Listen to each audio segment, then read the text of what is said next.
Ça y est, on y est, c'est l'épisode spécial dont je vous ai parlé. Donc aujourd'hui, on est à Saint-Jean-de-Nez, à côté du Puy-en-Velay. On est venu rencontrer Fred et Pierre dans leur exploitation. On est tous hyper fatigués parce qu'on s'est levé tôt, ça se voit à ma tête. Je suis venu avec des jeunes de mon quartier, un groupe excellent, vraiment très attachant. Mon objectif, c'est de vous présenter le terroir comme il est. Donc on y va ? Après 15 ans de cuisine, ma passion pour le terroir français n'a jamais cessé d'augmenter. Et après toutes ces années, j'ai constaté que le terroir français était trop souvent négligé. Puis j'ai vite compris qu'en réalité, il n'était pas enseigné. Pour tenter de rassembler ce qu'on appelle les deux France autour d'une même table, j'ai décidé de créer ma chaîne du terre-terre au terroir. Aujourd'hui, avec les jeunes, on s'est rendu au Puy-en-Velay, plus précisément à Saint-Jean-de-Nez, dans l'exploitation laitière de Fred et Pierre. Mais avant de rentrer dans le vif du sujet, on va laisser nos éleveurs et nos jeunes se présenter. Je m'appelle Fali, j'ai 15 ans et j'habite à Cronera. Je m'appelle Alan, j'ai bientôt 17 ans et j'habite à Cronera. Je m'appelle Zach, j'ai 15 ans et j'habite au quartier de Cronera à Clermont-Ferrand. Je m'appelle Loubna Hassani, j'ai 17 ans et je viens du quartier de Cronera. Je m'appelle Oudja Kamelia, j'ai 16 ans et je viens de Cronera. Moi c'est Léon et à ma droite on a Yo2Zen. Son snap en même temps, Yo2Zen, vous voyez, c'est fait. Moi j'ai 17 et il a 17 aussi. 16, il a bientôt 17. Oui, bientôt 17. C'est pareil. Moi je viens de Cronera et lui il vient de Léverne, mais il traîne à Croine parce qu'il est avec moi tous les jours. H24. Je m'appelle Frédéric Pellis, donc je suis chef d'exploitation depuis 2003, installé sur l'exploitation familiale, j'ai pris la suite de mon père. Je m'appelle Pierre Valette, je suis apprenti ici à l'ERL du Chapilly, donc une exploitation laitière de 60 vaches laitières environ et 115 hectares pour une production de 500 000 litres par an de lait. Mes projets futurs, donc là je suis actuellement en BTS Axe en alternance, donc je suis apprenti ici. Plus tard, après je vais faire une formation d'inséminateur et de génétique bovine pour après dans les 5 ans m'installer ici sur la ferme du coup de mon oncle. Tout de suite arrivés, les jeunes ont cherché à comprendre les difficultés que Fred avait dans son métier. Si tu veux, on a une politique depuis l'après-guerre où on a fallu nourrir les gens, donc produire, et où les gens, si tu veux, étaient tellement... Le monde agricole était dans le misère. Et du coup, on a tellement monté en production, on a eu besoin de nous, donc du coup, des années où là, les gens ont gagné de l'argent. Je pense que la génération de mon père a arrivé 70, 80 et 90 dans les années là, ils gagnaient de l'argent.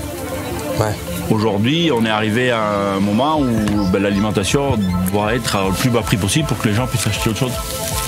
Donc forcément, dans l'alimentation, les gens veulent pas mettre d'argent. Donc voilà, on a les prix le plus bas. Et c'est pour ça que du coup, tout le monde dit les aides aux agriculteurs. Mais en fait, c'est plus des aides aux consommateurs. On donne des aides aux agriculteurs pour leur payer leurs produits le plus bas possible. Et déjà, on a beaucoup de travail déjà à produire le lait, c'est-à-dire donc à nourrir les vaches, à s'occuper du troupeau. Donc en plus, il fallait qu'on commercialise. Arriver à vendre, tout plus quoi. Il faudrait que ce qu'on mange, c'est quand même de la qualité et ça a un prix.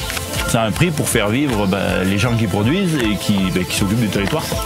Et ça, tant que les gens n'auront pas compris ça, on va avoir du mal à... Donc c'est nous qui pouvons changer un peu la donne. Changer la donne en étant prêt à mettre un petit peu plus dans ce que vous mangez, quoi. Parce qu'en fait, on a une grosse concurrence de tous les autres pays européens, mais qui n'ont pas du tout les mêmes charges que nous. Donc c'est vrai qu'on peut faire venir même mondial, on peut faire venir de Chine du lait qui sera payé 2 ou 3 fois moins cher que nous. Alors que nous on le produit sur place, c'est quand même fou ça. Mais voilà, ils n'ont pas les mêmes charges que nous, ils n'ont pas du tout, donc voilà. Mais bon, après c'est du lait qui vient de Chine. Donc après aussi par rapport à l'environnement, faire venir du lait de Chine alors qu'il y en a là aux portes de Clermont, c'est un peu couillon quoi. Après cet échange, on a pu accompagner Fred et Pierre dans leur travail. Voyons ce qu'en ont pensé les jeunes. Aujourd'hui, on est arrivé tôt dans la matinée, aux alentours de 6h30, 7h. On a été très bien accueillis par Pierre et Fred, qui sont les personnes qui travaillent dans cette ferme qui est derrière moi. Ils nous ont fait découvrir leurs locaux.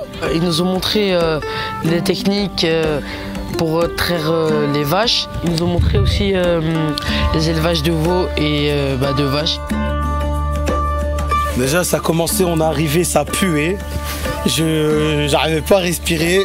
Lui, il a failli vomir. Après, je me suis retrouvé avec Pierre dans le tracteur que vous voyez derrière. Il y a une fosse, c'est 7 tonnes l'odeur. J'ai jamais vu ça. Je voulais mourir. J'ai failli me prendre le pare-brise 10 fois. Après, on a traité des vaches. On s'est fait chier dessus. Déjà, on vient, on est content. On se fait chier dessus, manque de respect. Quand on voyait les gens à la télé ou manifestations, je pensais que c'était surjoué, ils voulaient juste de l'argent. Mais là, j'ai pu voir. Déjà, Pierre, il est jeune. Je vois que c'est dur pour lui, mais ça se voit, ils sont passionnés, ils sentent même plus les odeurs, alors que nous, c'est dur les odeurs, d'accord. Et je vois, ça se voit, ils sont passionnés, ça se voit, ils aiment ce qu'ils font. Et c'est ça qui font que pour eux, je pense, ça doit être facile, mais nous, à voir, c'est dur. Ils se lèvent hyper tôt, ils finissent. Enfin, ils font. Ils ont dit. Ils n'ont pas de week-end, 70 heures par semaine. Ouais, par semaine. C'est énorme. Et franchement, rien à dire. Enfin, respect pour eux, quoi. C'est un métier qui est dur, hein. Vraiment, vraiment dur.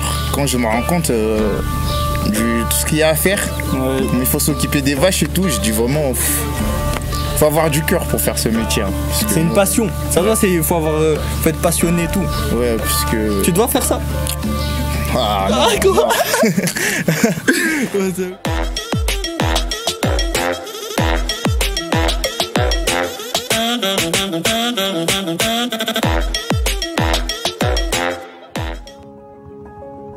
Je produis tout ce que mangent mes animaux sur l'exploitation, un maximum.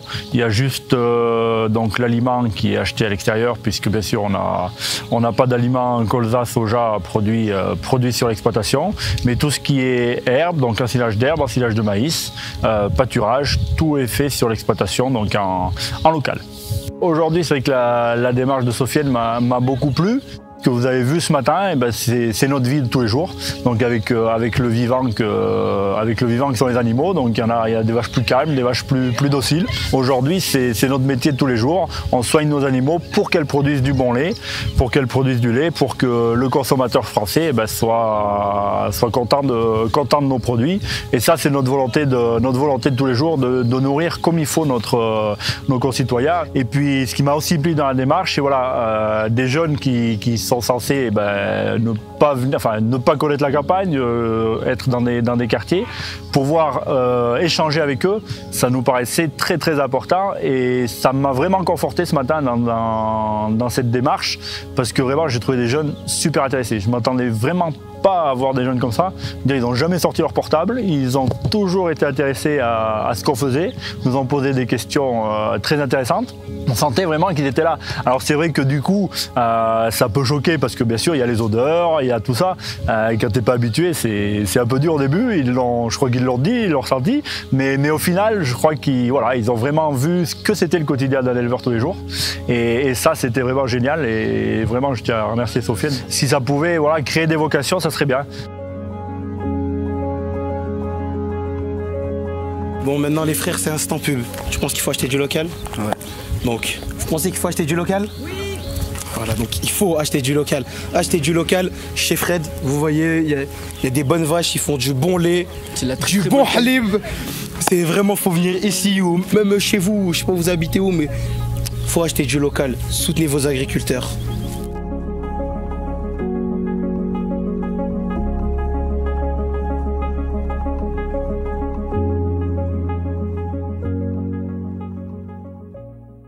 Dans le prochain épisode, nous nous sommes rendus à Orsine, chez Jean-Michel, boulanger, pâtissier de père en fils. Sa particularité, hormis de faire d'excellentes pâtisseries, il réalise toutes ses préparations à partir de lait cru. Un lait cru bien de chez nous, comme celui qu'on vient de découvrir chez Fred.